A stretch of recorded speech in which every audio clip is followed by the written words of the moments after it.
লতা ইউনিয়নের শামুকপোতা গ্রামে গরুকে মারধরে বাধা দেওয়াকে কেন্দ্র করে তেজেন মণ্ডল ৫৬ নামে এক বৃদ্ধের উপর হামলার অভিযোগ উঠেছে। এ ঘটনায় তিনি পাইকগাছা থানায় লিখিত এজাহার দায়ের করেছেন।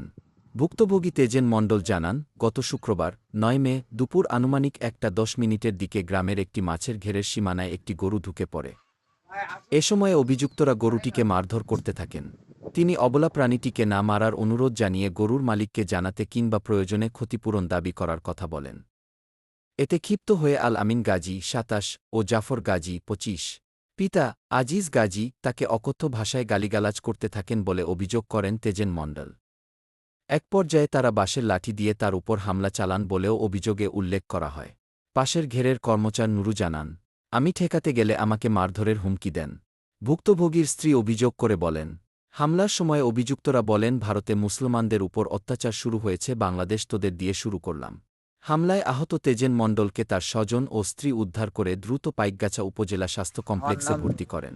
এই যে তেজেশ মণ্ডলের উপরে যে আক্রমণ হয়েছিল, আপনি কি স্বচক্ষে সেটা দেখেছেন? স্বচক্ষে প্রথমে যান বাড়ু হয়েছে সখন দেখিনি, তারপরে এসে দেখেছি আর একজন চলে আইলো।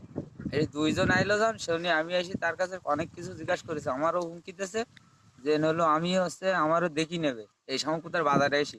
আর এসে শেষটায় বললো কি যে হলো ওই ভারতে শুরু হয়েছে, তোরে আমি বউনি করলাম। কি ভারতে কি শুরু হয়েছে? ভারতে হলো মুসলমানের ওপারে অত্যাচার করতেছে, এখন এই ভাই এই জায়গায় অত্যাচার শুরু করেছে তেজেন মন্ডলের পারে।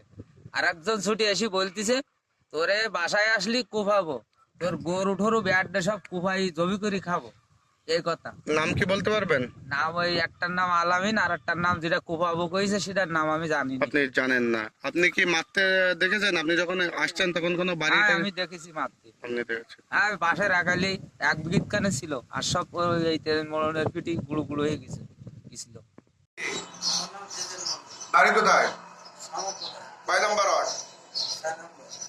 তো আপনি থানায় যে একটি এজাহার দায়ের করেছেন এবং আমরা জানতে পারলাম আপনার উপরে যে হামলা হয়েছে, এটা বিস্তারিত আমাদেরকে একটু জানান। তো এটা কোন সংক্রান্ত?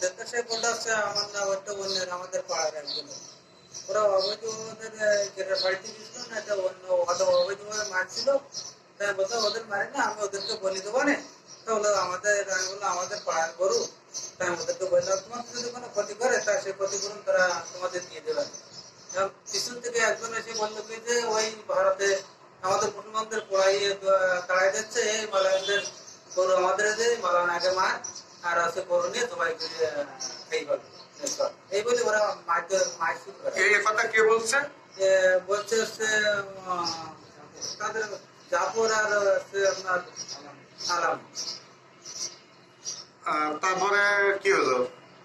তারপরে সাইডে ওরা দুজন আমার মারে, সাইডে আপনার করণ গাছের একটা গ্যাস ছিল, ওই ঘেরের একটা লিভার এসে ওদেরকে সে সময় ওরা ঠেকায় বললো যে ভারতে আছে মুসলমানদের অত্যাচার করছে, এদেশের হিন্দুদের কি, এদেশের হিন্দু সে তোমরা অবৈধভাবে মারতেছিল। হ্যাঁ, তো বললো মালায় রাখবো না। তারাও বললো যে হুমকি দিল, তোমার প্রয়োজন বোধে আমরা মারবো বা উঠে নিয়ে আসবো। হ্যাঁ, আপনি কি হাসপাতালে ভর্তি হয়েছেন নাকি? হ্যাঁ, ওর ভর্তি হয়েছিল। কোন হাসপাতালে? পাইকা কতদিন ছিলেন? 2 দিন। 2 দিন ছিলেন।